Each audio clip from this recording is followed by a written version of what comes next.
ایمان کی قدر کرو، ہے اللہ کا شکر ادا کرنا چاہیے۔ میں ایک دعا بتاتا ہوں آپ کو، ویسے میں ایک چوٹ کرنے کے لیے بات کہتا ہوں، آپ نے دل سے پوچھو کہ ہم نے اللہ کا صرف اس لیے شکر ادا کیا ہو کہ اللہ تیری مہربانی تو نے مسلمان گھرانے میں بنایا ہے۔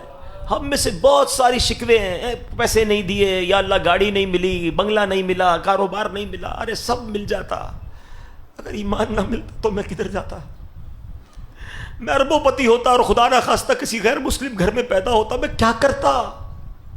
ایمان سے بڑھ کر کچھ نہیں ہے، ساری دنیا کی دولت ایک طرف، ایمان کی دولت ایک طرف، اور ہمیں تو بن مانگے ملا نا، نو struggle, no problem.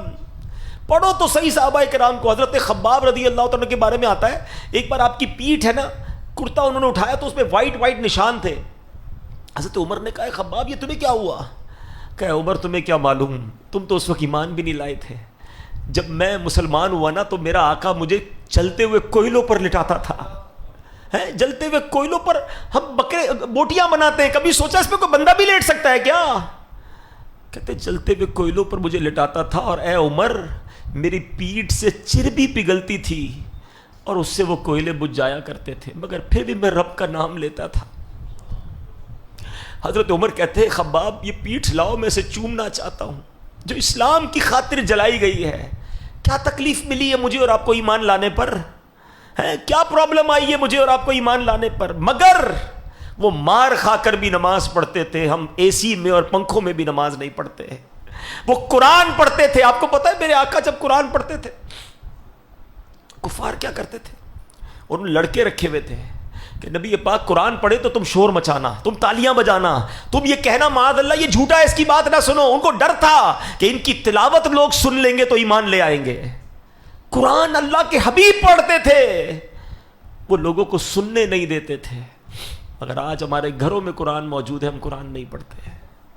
We have to answer for those all things۔ کبھی کہیں تو جواب دینا پڑے گا نا کہ یار وہ لوگ مار کھا کر عبادت کرتے تھے اور ہمیں سب چیزیں میسر ہیں، مسجدیں ہماری گلیوں میں ہیں، اذانیں ہمارے پاس ہو رہی ہیں، مگر ہمارے پاس نماز پڑھنے کا ٹائم نہیں، مسجد میں جانے کا ٹائم نہیں، قرآن کھولنے کا ٹائم نہیں۔ پھر سب سے بڑی بات یہ کہ ایمان کی قدر تو کرو نا یار، اتنا آسانی سے مل گیا تو قدر ہی ختم ہو گئی۔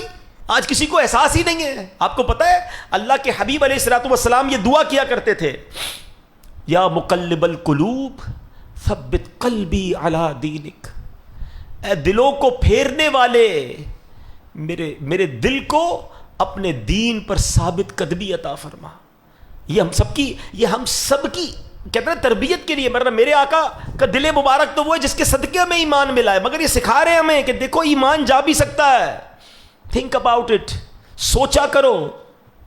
ہاں ایمان مل گیا بہت اچھی بات ہے، مگر یہ ایمان سلامت رہے گا قیامت تک، مرتے تک یہ پتہ نہیں ہے۔ ساری زندگی نمازیں پڑھی، روزے رکھے، حج کیے، اور اگر ایمان پر خاتمہ نہیں ہوا نا، نل اینڈ وائڈ سب ختم ہو جائے گا۔ سب سے مین چیز ایمان ہے، مگر ہم میں سے شاید کوئی ہوگا جس کو ایمان کی فکر ہوتی ہوگی کہ ایمان بھی بچ جائے، یا اللہ ایمان سلامت لے کے جاؤں۔